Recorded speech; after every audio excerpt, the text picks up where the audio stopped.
Welcome to On the Issues. I'm Councilman Jim Waring, and joining me on today's show is the City of Phoenix's Library Services Director, Erin MacFarlane.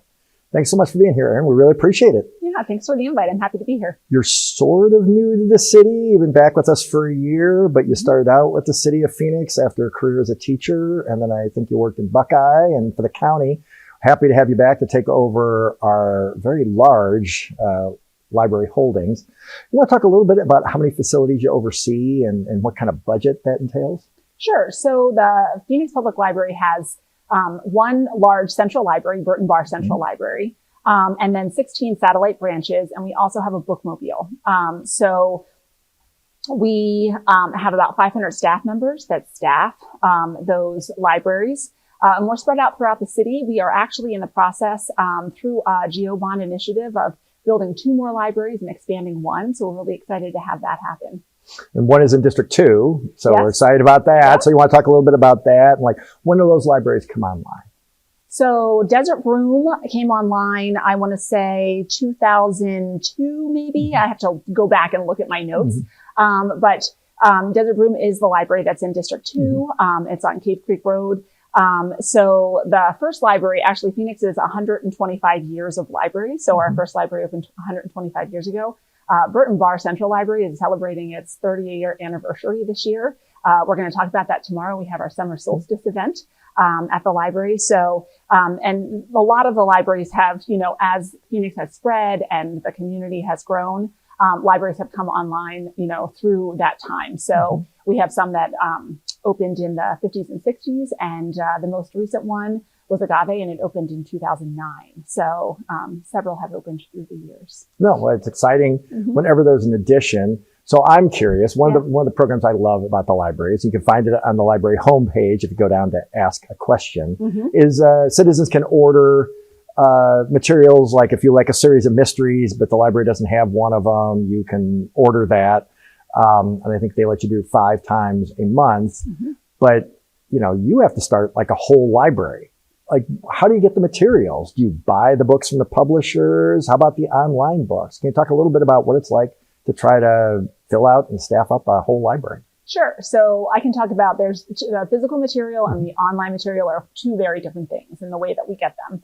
And there are vendors for our physical materials.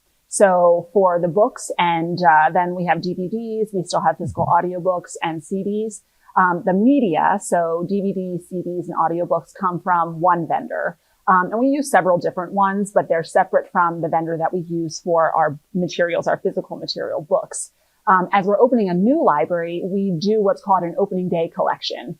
And we work with our vendors and looking at the community and how things are circulating in other libraries in the system that are similar to the library that we're opening to determine how many books of each genre section, right? So in fiction, what percentage of the fiction section might be for mystery or for thrillers or for romance.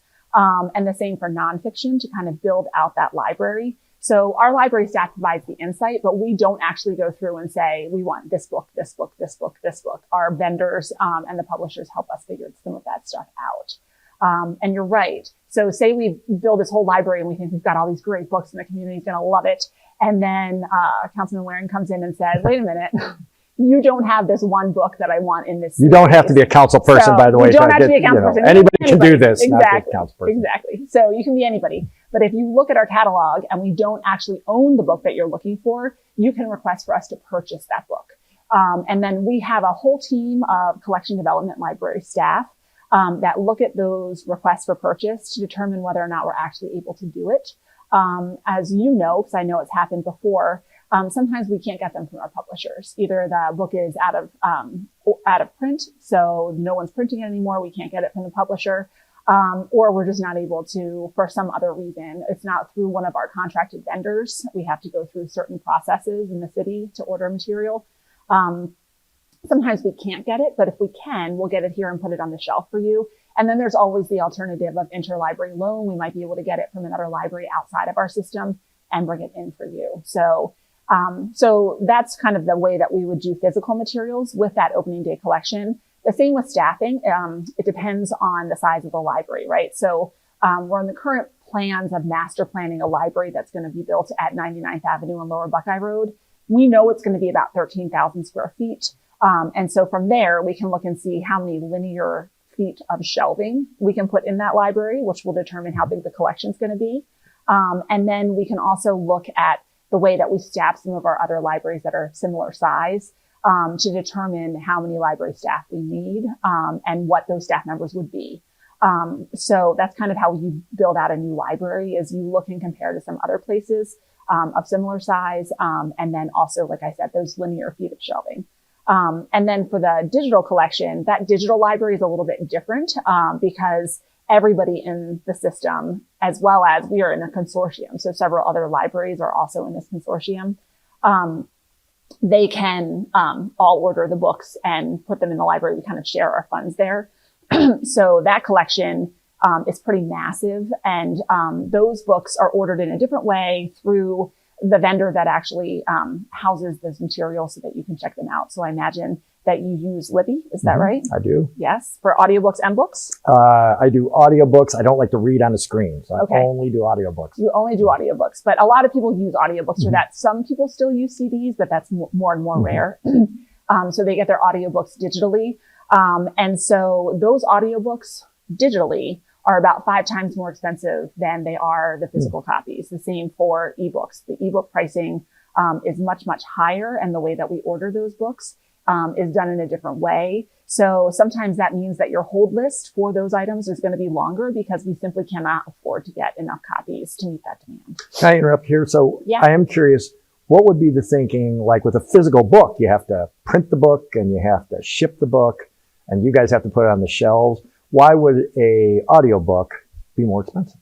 So if you think about the CDs that you check out from the library, this is the view of the publisher. If you think about the CDs that you check out from the library, you're going to be one customer that checks it out. You'll listen. You're going to return it. Somebody else checks it out.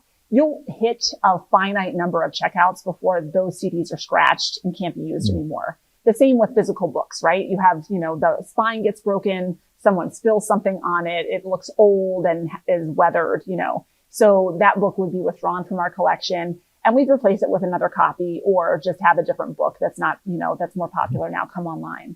Digital books don't wear out in the same way. And so I think when publishers were starting to look at, digital copies to be lent to libraries, they're not going to get repeat customers. Right. That's interesting. I would never have thought of that. They're not going to wear out in the same way. So they've tried to come up with a process by which, the books would wear out, or this is how they do it. So there's a couple of different ways that we can order those and purchase them. We can purchase them for a 24-month metered copy, right? So you have a new audiobook you want, we buy a copy of that audiobook. After 24 months, that license expires. And if we want to replace it, then we would purchase again another 24 months. You can also do 26 checkouts. So this is, if you wanted to do a 24-month, that's time limited. 26 checkouts is the number of people that check out that book. So depending on the popularity of the book, which one of those would be better, the team has to determine which one would be better for that. We also have another service called Hoopla, which is different than Libby, that you can also use for ebooks and audiobooks. And that one is price per copy. So instead of spending $88 for 24 months, you would spend $5 every time somebody checks a copy of that out. So that adds up pretty quickly. And that's why we have it limited to the number of items that you can check out per month, for the price per copy. So I love doing these shows. I learn something every time. That was very interesting because I would not have guessed about the 5 times as much. But now that I think about it, you're not going back into the same well, because I assume you're always buying copies of Catcher in the Rye or To Kill a Mockingbird. I assume every library has probably a copy of those.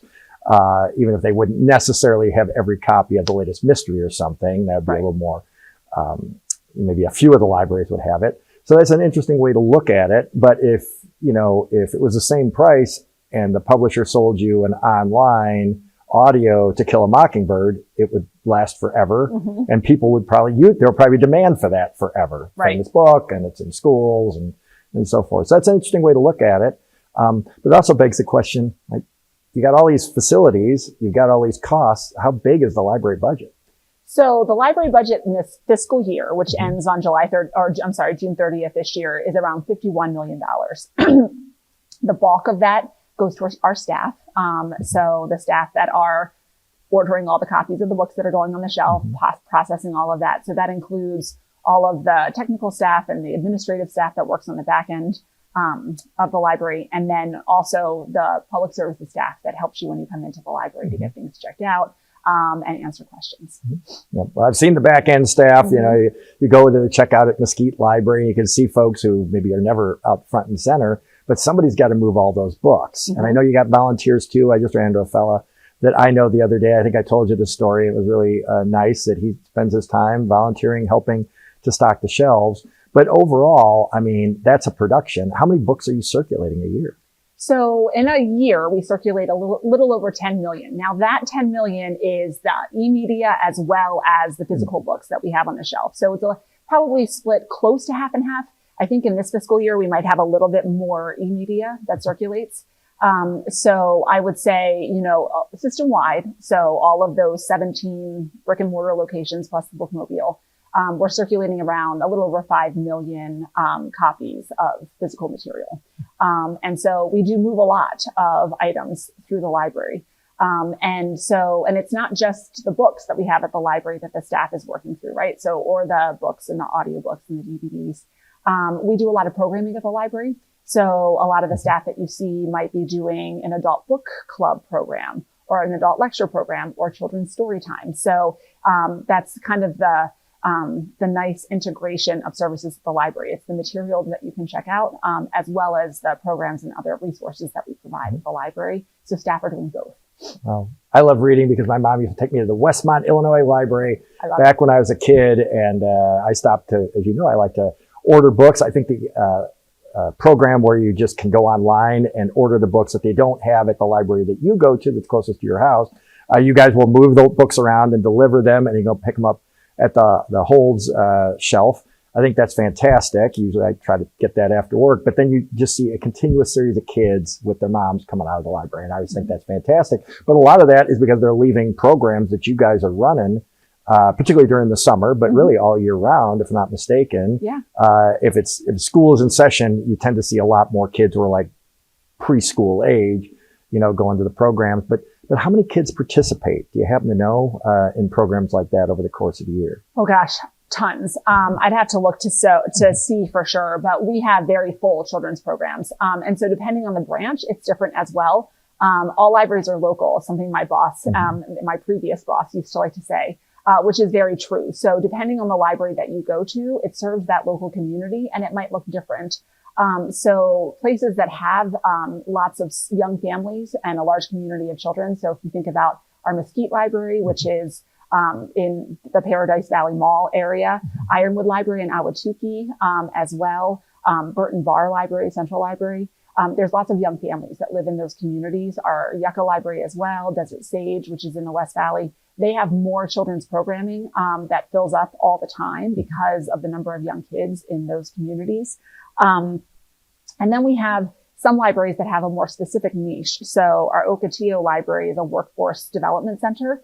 And so they do children's programs as well. But they see a lot more foot traffic with their workforce and job fair, development programs. So they offer help with resumes, offer help with cover letters and interviewing. They help people connect to where there might be open positions.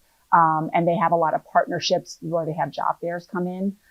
So that is specific to that Ocotillo Library. And so that's really a reflection of the community and the need there. And I think that, you know, depending on the library, you might see smaller groups of kids coming in for story time or after school help. But you're still going to be making a huge impact on those kids. So you were talking about you're remembering going to the library with your mom when you were a kid. I have a huge, fond memories of going to the library with my family when I was a child, checking out the books. We lived on a farm. My mom would collect the little things, cards that go in the back of the books so that we had to go search for the books all over the farm when it was time to return them to the library. So that was how we remembered what books we had checked out. But we all, I think a lot of the people that work in libraries and come back to use libraries have those fond memories, and it's building that habit of reading from that young age. So our staff are experts in doing our storytime programming. And we have coming up a new pilot program for emerging readers to help parents with kids that are learning to read in school. How can we assist them and help to support them at the public library after school? So I don't have a number off the top of my head, but it's thousands of kids every year that come through and go to those programs. So. No, it's fantastic that kids are, learning something that they can use their whole life. Mm-hmm. I mean, better reading skills definitely helps you with employment, obviously getting into college and so forth. But you also touched on helping adults. Mm-hmm. One thing you'll see when you go to the library is the computers. And a lot of times people are using the computers to fill out, maybe they don't have a computer at home or something. So they're filling out job applications and everything. You want to talk a little bit about those programs? Sure. So we have, I was talking about Ocotillo, which has our workforce development and literacy program. But that's at every library. So we have a program called Phoenix Works. And those are classes on resume building. There are some basic computer skills classes as well. The computers are open and anyone can come in and use them. But if you need assistance, we do have programs with assistance on job searching, things like that. I can give you an example of someone that came to one of the libraries and had some success. I think this is just kind of a vision of how impactful libraries can be throughout someone's life. So we had someone come into the library because they needed help applying for unemployment. And so a library staff member sat down with them and went through and helped them apply for unemployment. And through that process, they were talking and he said, well, I think I already have a job. I got this job through Facebook. Somebody sent me something on Facebook and I think I can go and end up going to this place to work. So the librarian said, great, let's take a look at that. And they looked at it together and she said, I think this is a scam. I think this is something that some people are sending out to spam people who might be in a vulnerable position. So she said, why don't instead of this, we help you build out your resume and we might be able to connect you some resources.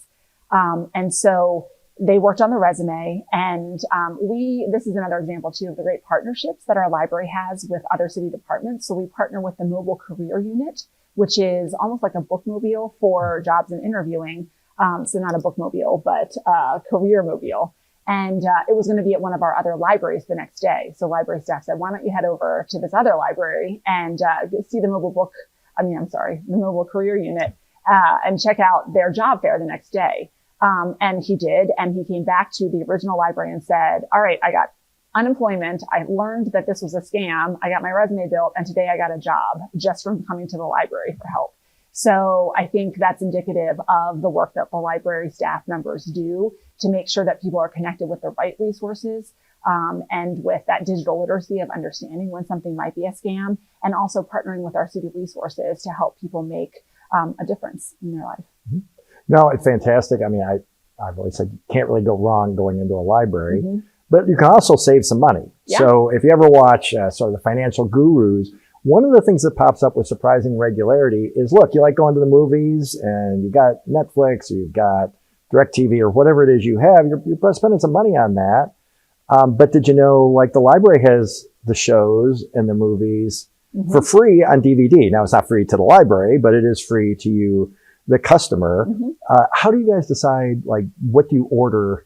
Because if you go, for example, to the Mesquite Library, I mean, it's a huge mm-hmm. bank of shows. I'm sure there are some you don't have, but I'd be hard, maybe just because they haven't actually pressed it into a DVD yet. Right. But that's something that I think is probably, my guess, underutilized, actually, given that I've mentioned this to many friends and they're like, they do? When did this start? So that's been something that's been going on for a long time. Right. I've utilized it, but mm-hmm. It is something that I hope we can promote, but we check out a lot of movies, right? And mm-hmm. DVDs over the course of every year, I assume. Yeah, we check out a ton of them. That's our media section, right? So the DVDs mm-hmm. do check out on a regular basis. We decided what to order based on, popularity of the program. Also sometimes through the customer requests, like you were talking about. If a customer writes in and says, hey, I would love for you to purchase this DVD if it's available, then we can go for it.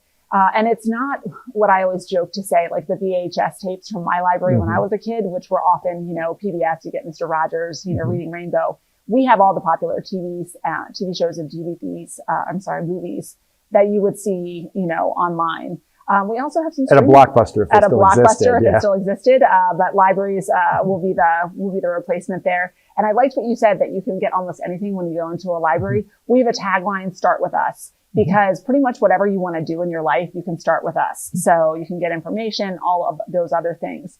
But going back to the DVDs and movies, we also have streaming shows and movies. We have Kanopy with a K, Kanopy, which is one of our apps that you can get with your library card. And you're right, it's free to the customer, but I always like to say it's prepaid with your taxes. We all pay taxes to the library, so why don't you come on in and make if you're good point. If you're not using these services, you're subsidizing the rest of us who are. Yeah, exactly. It's like not using your gym membership. You're lowering the price for the people who are actually going and working out. Yeah, that's exactly right. So, and we might as well have use something it for everybody, so you might as well use it. And sometimes it's just coming in and using the space, because that can be something that people need as a quiet, cool space to come in and dream or read or do whatever they want to do.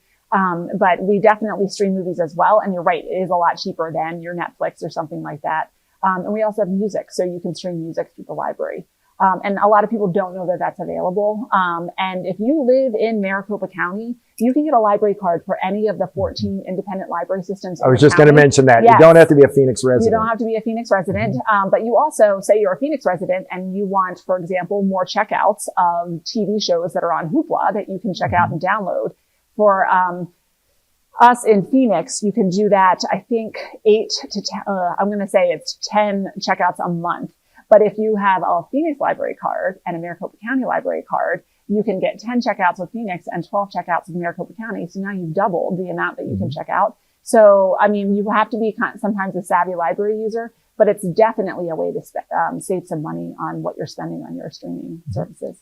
Well, and the reason I knew you could get a card when you're not a citizen is of a certain city, is I have a Scottsdale card, because there were times Scottsdale had some stuff that we didn't have in the city of Phoenix. But I think you told me now there's going to be a more efficient way to get interlibrary loans between the cities in the county. You want to talk about that a little bit? Sure. So Maricopa County Library District pulls a tax from anybody that lives in Maricopa County for libraries. Now, like we said before, we also pay a tax for Phoenix Public Library. I don't have a Maricopa County Library District library close to me in Phoenix, right? But I have a Phoenix Public Library. One of the ways that Maricopa County Library District gives back to these other systems in the county and the people that are paying into their tax base is by a service called MAX, which is Maricopa Access.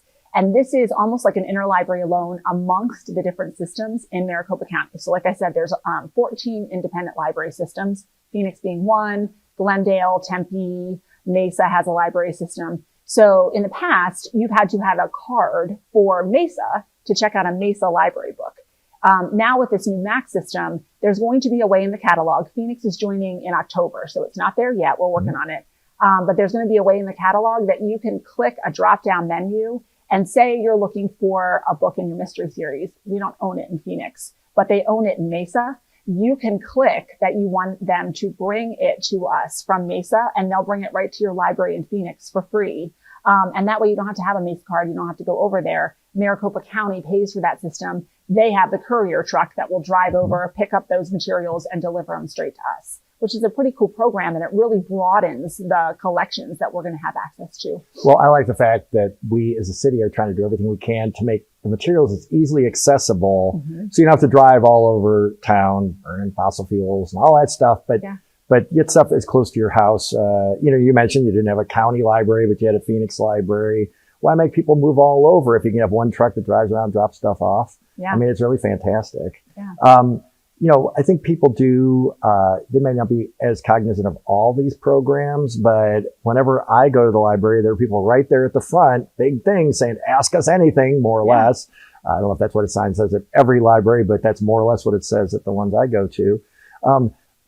Training. Like, where do you get your librarians from? And frankly, since a lot of their folks who have sat in that chair are trying to hire police, looking at you, are you fully staffed? And do people go to school to get a library degree? Like, how does that work? Yeah. So, okay, if you're looking at the library staff that we have, there's many different levels, right? So we have pages are the entry-level staff. They're the people that check the books in and get them back on the shelves for us. So they're real hardworking, labor on the ground type folks. And then as you move up and through, we have the library clerks. We have clerk attendants that work the desk and do more of that customer service type stuff. And then we have our librarians that do that stuff. Also, they do the programming and things like that. So kind of a variety as you go through. If you want to be a librarian, you need a master's degree. So in Phoenix, and not everywhere, we have levels of librarian 1, 2, 3, and 4. Our librarians 1 and 2 need a master's degree. It doesn't have to be a degree in library science. It can be a similar field. So like education or social work or something like that. If you have a degree in mechanical engineering, it's not quite as close as the work that we're doing, so it might not be as compatible. But we'll take a look at what people have. And then as you get higher to the librarian 3, librarian 4 on up, those are the more managerial, supervisory level staff that are working on kind of that bigger, broader vision, maybe our branch managers. Then you need a library degree. The library degree is a master's in library and information science. And there's one school in Arizona that offers that, University of Arizona, but there are several schools where you can get that degree online. And so that's where that training comes from. We have a lot of staff in our Phoenix Public Library that work their way up through the system. And then we also have a process by which to pay tuition reimbursement. So they're able to go and get their degree while they're working for us. So you can work as a page and then also be going to school. Exactly. You can work as a page, also be going to school, kind of building that background. And one of the coolest things I think, well, first of all, I think being a librarian is the coolest job of any job because you have access to so many different things and the people are so interesting always. One of the reasons why they're so interesting is because the bachelor degree that you get to get this MLS doesn't have to be in a certain field. If you think about doctors, typically they have a degree in science in order to move on to their doctorate degree. Librarians can be from anywhere. So we have people that have done all kinds of different things. Now there is like, a heavy kind of pull towards an English degree, or my degree is in education. I was a teacher first and then became a children's librarian. So that's their own, your own special kind of weirdo as your children's librarian over there, but they're great. And so it just is, people can be from any aspect of anything. Some people come in with an art degree and then get their library degree. So it's a real interesting bunch of people. And I always say, people say, well, you're a librarian. Don't you know that? Librarians don't know everything, but we know how to find the answer. So we know how to connect you to the right place. Kind of think of us as the original human Google. Like you come to us and ask questions and we know how to get you connected. In fact, I had a conversation with Councilwoman Stark, and she said that when she was in planning and development years ago, they used to call the library to get answers to questions all the time, because they didn't have the internet to go look things up. So they worked with the library. So yeah, there is a library degree out there. Well, you're reminding me you've had a somewhat lengthy career, but it must have changed a lot in your time, because I did think about when you talked about the staffing, now you just run your book through you put your card under and then you run the book through. But back in the day, it was like little card they took out of the book, they stamped. Like, when did that start to change? I can't put my finger on it. Things kind of bleed together and you're like, oh my gosh, this is completely different than it was 30 years ago. I hate to think about that because of course it makes you feel old, but it definitely somewhere in there, this became high tech. And I'm sure that changed the training that librarians had to go through. 100%. Same with, we see that with our police officers. There's so much stuff in the car now, you need a computer science degree to do it, but that wouldn't have been the case 30 years ago. Stuff didn't exist. Yeah, that's exactly right. And it's technology. Libraries have evolved with technology. So, it's the same as any other profession. So I think when the internet came online, people said, well, are libraries still relevant? You have Google now. Well, you need a librarian to help you determine and kind of discern what is right in there. And so I would say that it's a lot different than it was even when I started. In 2005 was when I got my library degree, and things have changed a lot even since then when you think about the evolution of e-readers and people learning how to use them. So I would say my memory is Christmas 2010, everybody got a Kindle. So everybody was on the phone with the library trying to figure out, how to do this, that, or the other. I bought a Kindle for somebody for Christmas. So I remember. Yeah. Somebody brought a book a physical book and the Kindle and said, put this on here. And I have to read a real book or I have to listen to a book. I can't read on the Kindle. No offense to Kindle. Yeah. So, but I think that really, as we evolve with technology, libraries keep evolving and adapting. And so we're always going to be relevant because people will always come and look to us for help in figuring out whatever the new technology is. Well said. Well, we could go on and on. As you know, I love libraries, but I'm not going to bore our listeners with how much I like libraries. But I do want to thank you for coming in. It's fantastic. It flew by as I knew it would. And if you have any questions or comments, please call my office at 602-262-7445 or send an online message at Phoenix.gov/District 2. And I look forward to seeing you next time on The Issue.